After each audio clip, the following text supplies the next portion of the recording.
Hello viewers, আজকে আমার topics right form of verb.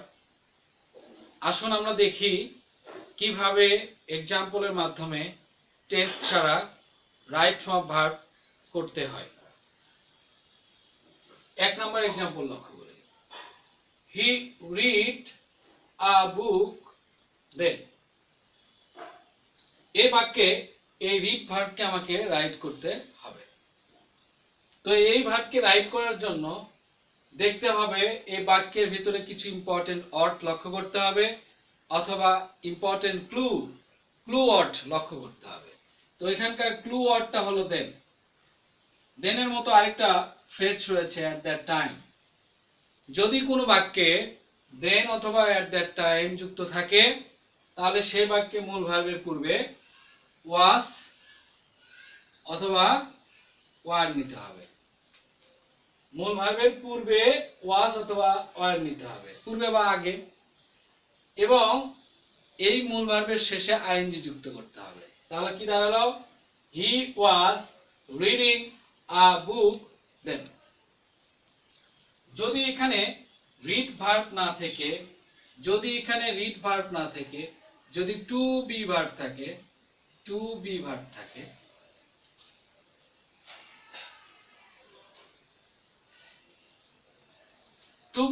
থাকে এবং এখানে যদি দেন অথবা অ্যাট দ্যাট টাইম থাকে, সেন্টেন্সে দেন অথবা অ্যাট দ্যাট টাইম থাকে এবং ব্র্যাকেটে যদি টু বি ভার্ব থাকে, তখন আমরা কি করব? তখন শুধু এই টু বির পরিবর্তে ওয়াজ অথবা ওয়ার নিব। এখানে নিব ওয়াজ, হি ওয়াজ ইল দেন অথবা অ্যাট দ্যাট টাইম। এরপরে আমরা 2 নাম্বার एग्जांपल লক্ষ্য করব।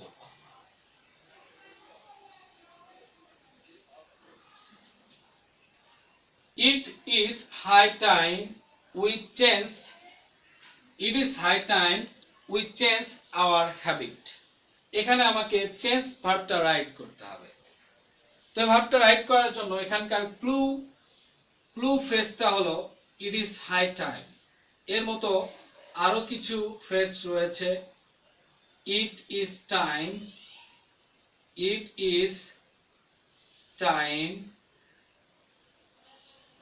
Wish,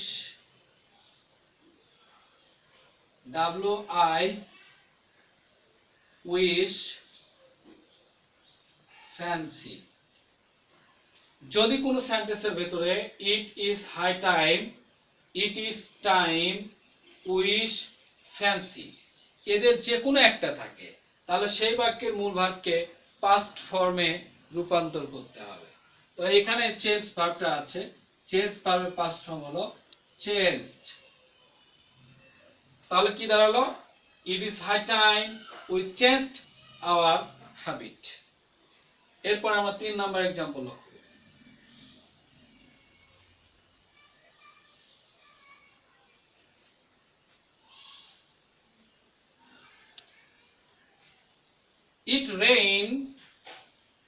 It rained since morning.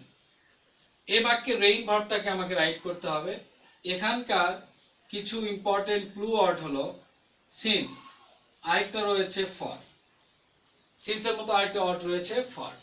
যদি সিন্স বা ফর এর পরে সময়সূচক শব্দ যেমন since morning, since evening, since night, since নুন, ফর এর পরে যদি এই ধরনের সময় থাকে, for 3 days, for 7 years, for 9 years, for 10 years, এই ধরনের যদি সময় থাকে তাহলে আমরা এই মূল ভার্বের পূর্বে হ্যাভ অথবা হ্যাজ বিন নিব এবং মূল ভার্বের সাথে আইএনজি যুক্ত করে দেব।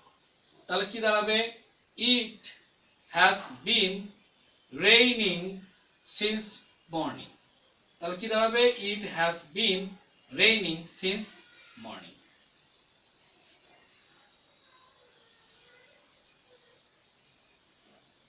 এরপর আমরা 4 নাম্বার एग्जांपल লক্ষ্য করি।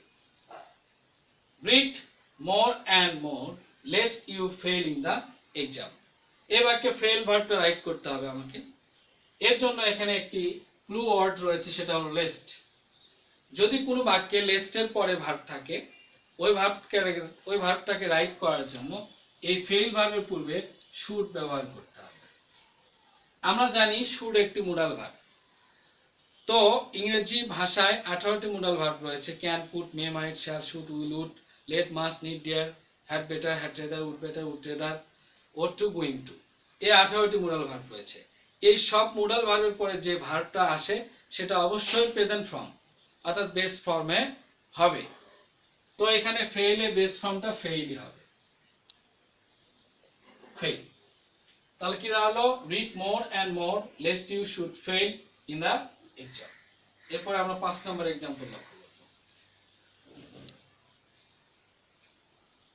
যদি কোনো বাক্যের শুরুতে said that, he said that অথবা you said that, they said that, Alif said that এরকম যদি থাকে এবং শেষে যদি নেক্সট ডে অথবা the নেক্সট ইয়ার আরো থাকতে পারে the next month এ ধরনের ফ্রেজ থাকে, তাহলে সেই বাক্যের মূল ভার্বের পূর্বে উড নিতে হবে। আমরা জানি উড একটি মোডাল ভার্ব, মোডাল ভার্বের পরে ভার্বের বেস ফর্ম বসে, তাহলে গো এর বেস ফর্ম হলো গো। তাহলে he said that he would go to Dhaka the next day. এরপরে আমরা 6 নম্বর एग्जांपल লক্ষ্য করব।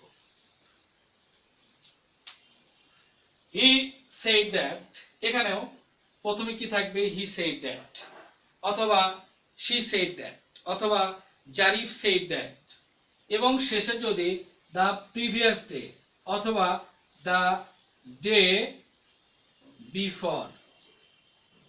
যদি কোনো বাক্যের শুরুতে he said that, she said that, Zarif said that এরকম যদি থাকে এবং শেষে যদি the previous day অথবা the day before এই ধরনের ফ্রেজ থাকে, তাহলে সেই বাক্যের মূল ভার্বের পূর্বে had নিতে হবে।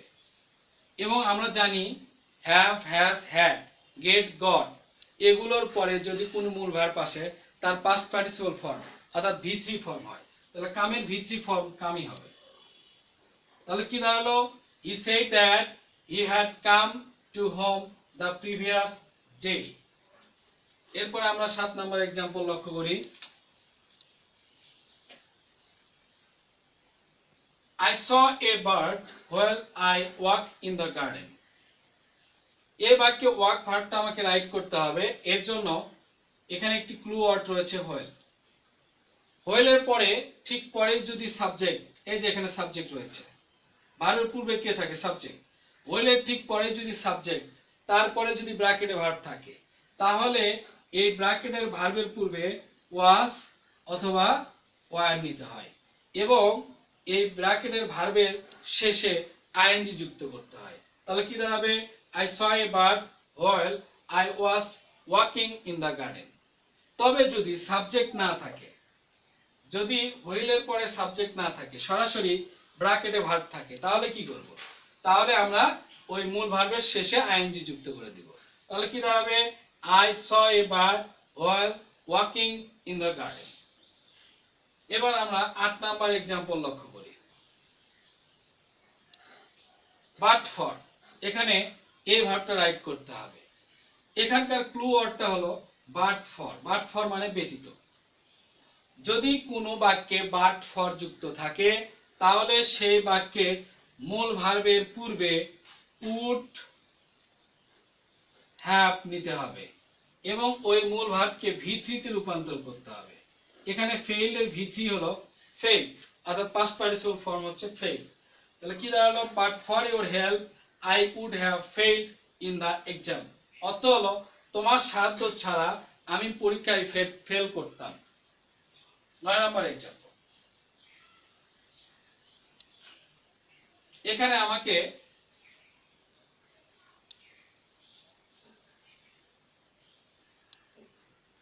এই রিচ ভার্বটা রাইট করতে হবে। রিচ ভার্বটা রাইট করার জন্য he reach Khulna by this time. এই ভার্বটা রাইট করার জন্য এখানে ক্লু ফ্রেজটা হলো, ইম্পর্টেন্ট ফ্রেজটা হলো বাই দিস টাইম। যদি কোনো বাক্যে by this time, by 5 o'clock, by 7 o'clock এই ধরনের যদি ফ্রেজ থাকে, তাহলে সেই বাক্যের মূল ভার্বের পূর্বে শ্যাল অথবা উইল হ্যাভ নিতে হবে। আর আমরা জানি হ্যাভ এর পরে মূল ভার্বের পাস্ট পার্টিসিপল ফর্ম করতে হয়, রিস্ক করতে হবে, রিস্কে রিস্ক করতে হবে। কি দাঁড়ালো তাহলে? He will have reached Khulna by this time. এবার আমরা 10 নাম্বার एग्जांपल লক্ষ্য করব।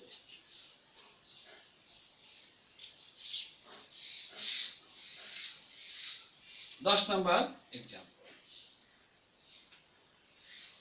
he always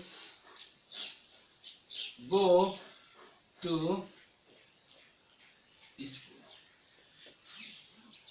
আমরা এই एग्जांपलটি লক্ষ্য করি। এখানে আমাকে গো ভার্বটা রাইট করতে হবে। এর জন্য এখানে ইম্পর্টেন্ট ওয়ার্ডটা হলো অলওয়েজ। অলওয়েজ এর মতো আরো কিছু ইম্পর্টেন্ট ওয়ার্ড রয়েছে, যেমন always, regularly, generally, daily, occasionally, usually,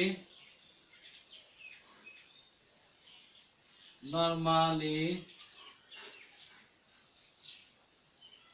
sometimes, often, every day, etc।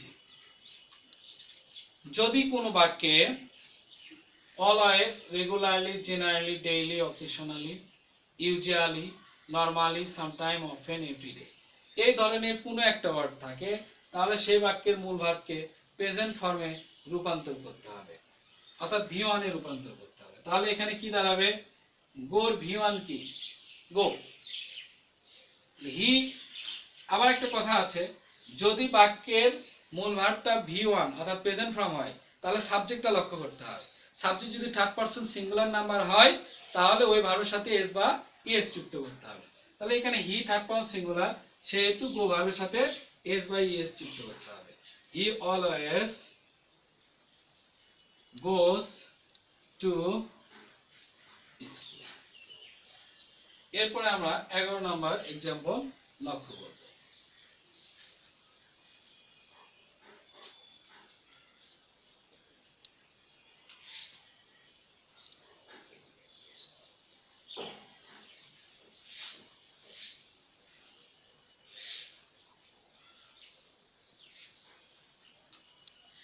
एगारो number example হলো now he play cricket. Now he play cricket. এই বাক্যে প্লে ভার্বটাকে আমরা রাইট করতে হবে। তার জন্য এখানে ক্লু ওয়ার্ডটা হলো নাও। নাও এর মতো আরো কিছু ফ্রেজ বা ওয়ার্ড রয়েছে, যেমন at present, at present, at this moment, at this time, this season, this, যদি কোনো বাক্যে নাও, at present, at this moment, at this time অথবা this season, this year এই ধরনের যে কোনো একটি ফ্রেজ বা ওয়ার্ড থাকে, তাহলে সেই বাক্যের মূল ভার্বের পূর্বে am অথবা is অথবা আর নিতে হবে। আমরা জানি সাবজেক্ট যদি আই হয় তার সাথে am বসে, আর যদি বাক্যের সাবজেক্ট যদি থার্ড পারসন সিঙ্গুলার হয় তাহলে is বসে, বাকি সব ধরনের সাবজেক্টের ক্ষেত্রে আর বসে। তাহলে এখানে subject he third person singular, তাহলে is হবে, এবং মূল ভার্বের সাথে আইএনজি যুক্ত করতে হয়। এগুলো থাকলে এই মূল ভার্বের পূর্বে am is আর নিতে হয় এবং মূল ভার্বের শেষে আইএনজি যুক্ত করতে হয়। তাহলে এখানে আমরা কি নিব? নাও হি ইজ প্লেইং ক্রিকেট। এরপরে আমরা 12 নম্বর एग्जांपल লক্ষ্য করব।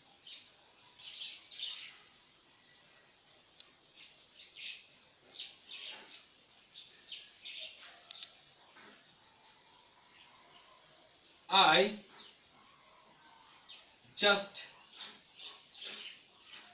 enter the class।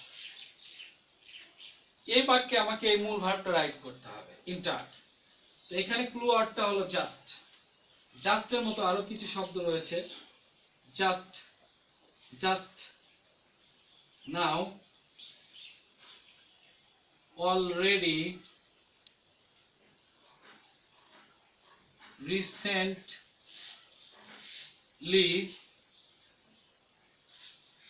Lately, yet, ever, never। যদি কোনো বাক্যে just, just now, already, recently, lately, yet, ever, never এগুলোর কোনো একটা থাকে, তাহলে সেই বাক্যে মূল ভার্বের পূর্বে হ্যাভ অথবা হ্যাজ নিতে হবে এবং ওই মূল ভার্বের পাস্ট পার্টিসিপল ফর্ম করতে হবে। তো এখন পাস্ট পার্টিসিপল অর্থাৎ V3 করতে হবে। তো এখন কি করব, আই এর সাথে কিন্তু হ্যাভ হয়। আই হ্যাভ জাস্ট এন্টারের সাথে ইডি করে দিলে পাস্ট পার্টিসিপল হয়ে যাবে। I have just entered the class. এরপরে আমরা 13 নম্বর एग्जांपल নেব।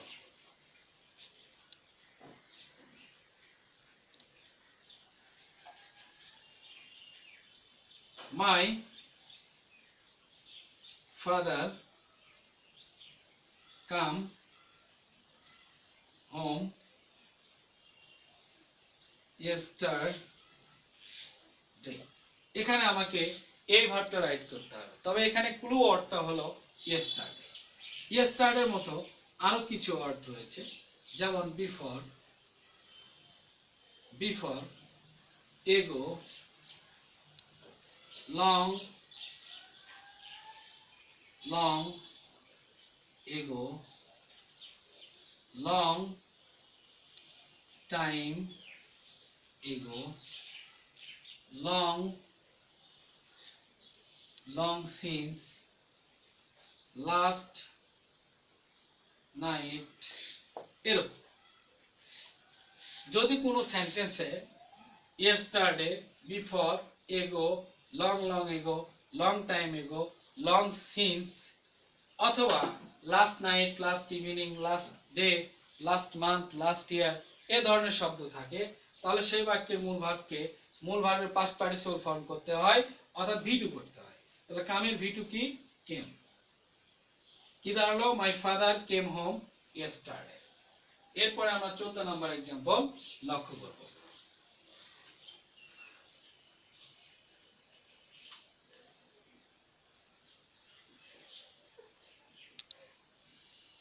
Today I go to market।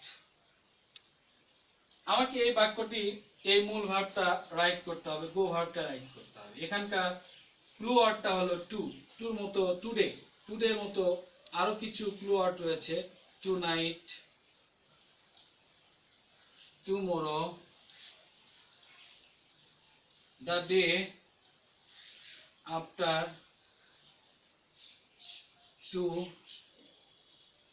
tomorrow, the coming Monday। যদি কোনো বাক্যে today, tonight, tomorrow, the day after tomorrow, the coming Monday, the coming Sunday, the coming Friday এই ধরনের word বা phrase থাকে, তাহলে সেই বাক্যের মূল ভার্বের পূর্বে শ্যাল অথবা উইল নিতে হবে, শ্যাল অথবা উইল নিতে হবে। আর আমরা জানি শ্যাল উইল হচ্ছে মোডাল ভার্ব, মোডাল ভার্বের পরে ভার্বের বেস ফর্ম বসে, তাহলে এখানে গো ভার্ব, গো হচ্ছে বেস ফর্ম। তাহলে today I will go to market. এরপর আমরা 15 নম্বর एग्जांपल লক্ষ্য করব।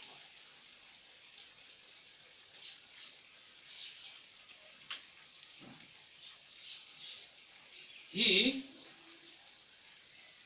comes here with a view to observe the matter। এই বাক্যে আমাকে অবজার্ভ ভার্বটা রাইট করতে হবে, তবে এখানে ক্লু ওয়ার্ড বা ফ্রেজটা হলো with a view to. With a view টুর মতো আরো কিছু শব্দ রয়েছে। Look forward two,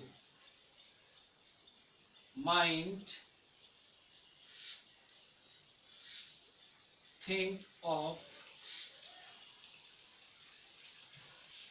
past, without,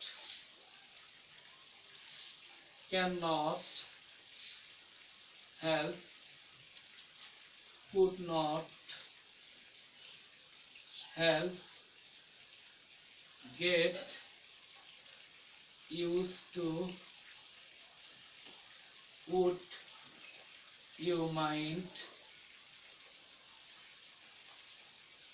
it is no time, it is no good, need, busy, enjoy, insist, on,